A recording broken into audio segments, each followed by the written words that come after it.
Ceci est un livre audio autogénéré par Google. Grand écran. La collection Grand écran s'attache à publier et ainsi à valoriser des scénarios de courts et de longs métrages repérés lors de concours d'écriture ou de festivals dans tout l'espace francophone. Ces scénarios se sont tous démarqués par leur qualité, leur originalité et leur potentiel à être portés à l'écran par des amateurs ou des professionnels du monde du cinéma. Dernière parution. Métier Jean-Jacques, Rock'n'Virus Ardent 2022. Mination, Lévon, avec la collaboration de Esterman et Florence Vignon, Nouvelle Ère 2022. Médaille de bronze du concours Vivons les mots. 2021. Mination, Lévon, avec la collaboration de Grigory Manoukov, L'Arche de Jacob 2022. Médaille d'argent du concours Vivons les mots. 2021. Boucher, Agnès, Fanny et Félix 2022. Médaille d'or du concours Vivons les mots. 2021. Santos Alexandre, En ton nom 2021. Médaille de bronze du concours Vivons les mots. 2020. Rémi, Bernard, Marie et Manila 2021. Médaille de bronze du concours Vivons les mots. 2020. Boisvilliers de Florian, Elia Hugo, Hugo Elia 2021. Médaille d'argent du concours Vivons les mots. 2020. Marc Duarte, Paul, Barbette 2021. Médaille d'or du concours Vivons les mots. 2020. Personnages. Personnages principaux. Lucie, réalisatrice de films, femme noire, rebelle, fragile et dotée d'une forte personnalité et de conviction, même si cela peut évoluer au gré des événements et surtout des rencontres. Gustave Joseph, curé de l'église Saint-Siméon en 1870, homme bon, proche des gens, à forte tendance artiste.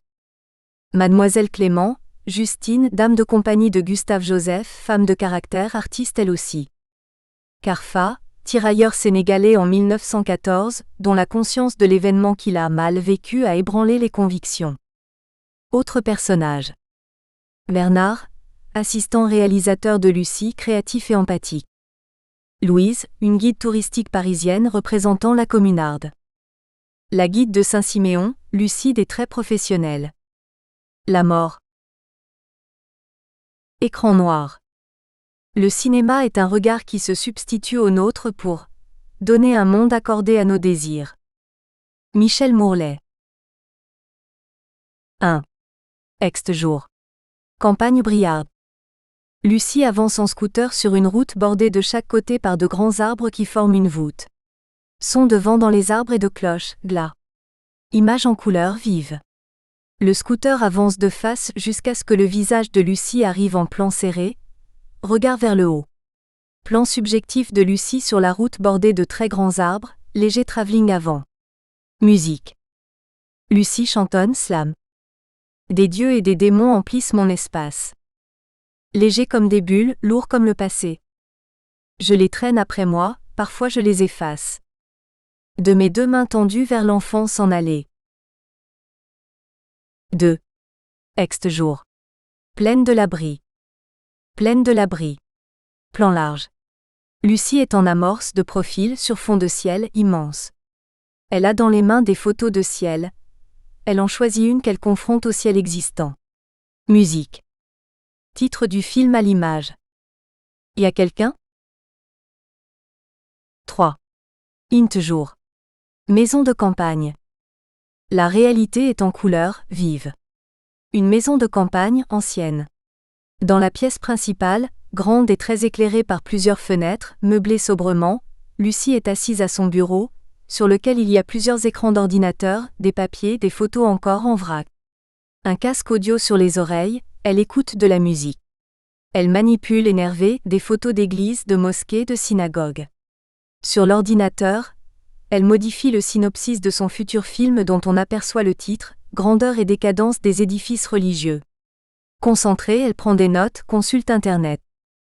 Un signal sonore sort de l'ordinateur par l'intermédiaire de Skype ou autre.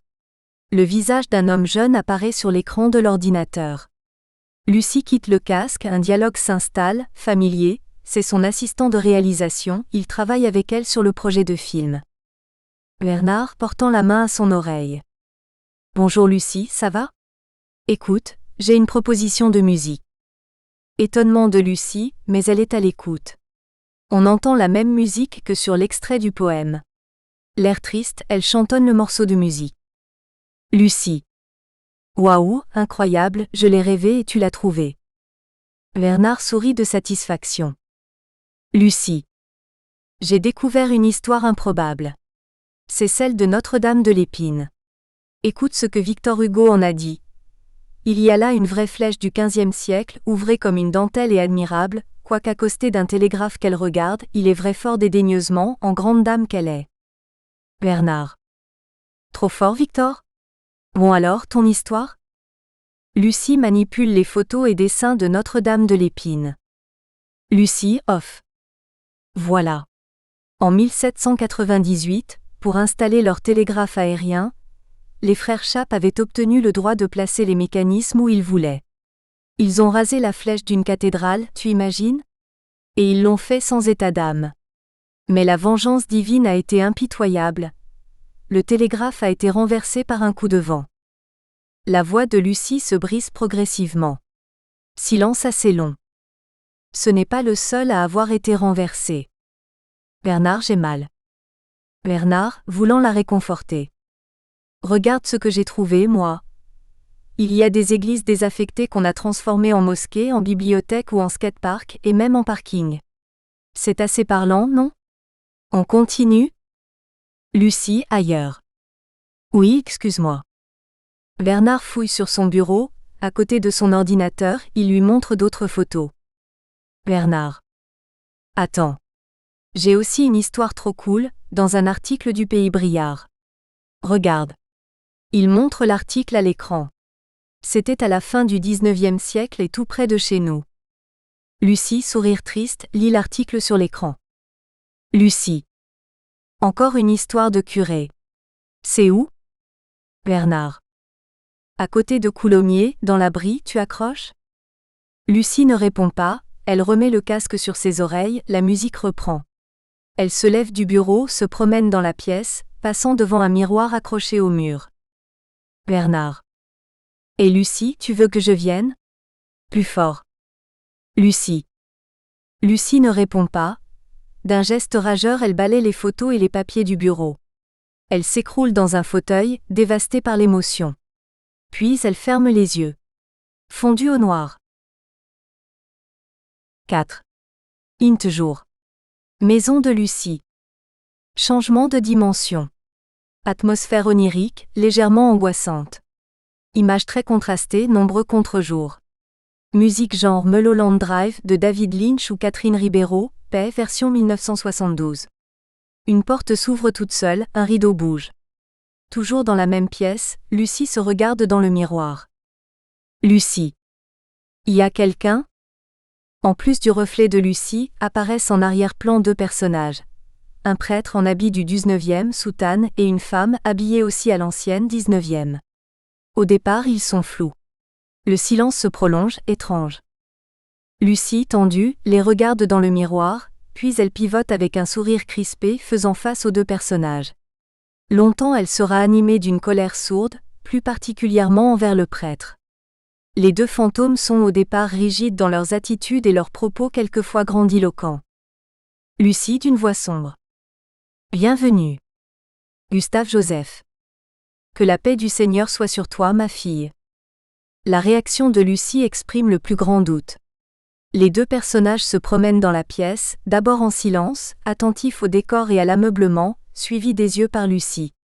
Gustave Joseph, admiratif, s'arrête devant les photos de l'intérieur de la cathédrale du Saint-Sauveur sur le sang versé de Saint-Pétersbourg.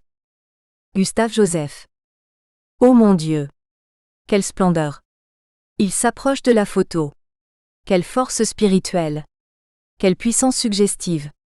Vous avez remarqué que ce ne sont pas des peintures, mais des mosaïques? Quel savoir-faire inspiré! Jamais je n'aurais pu approcher une telle perfection. Lucie. Pas de fausse modestie, l'abbé. Je reconnais, c'est très beau. Gustave Joseph se retourne vers Lucie avec un sourire un peu crispé. Gustave Joseph. Nous ne nous sommes pas présentés, abbé. Lucie lui coupant la parole, agacée. Oui, je sais. À la gouvernante, et vous, vous avez un nom?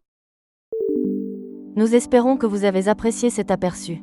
Pour continuer à écouter ce livre audio sur Google Play Livres, utilisez le lien dans la description de la vidéo.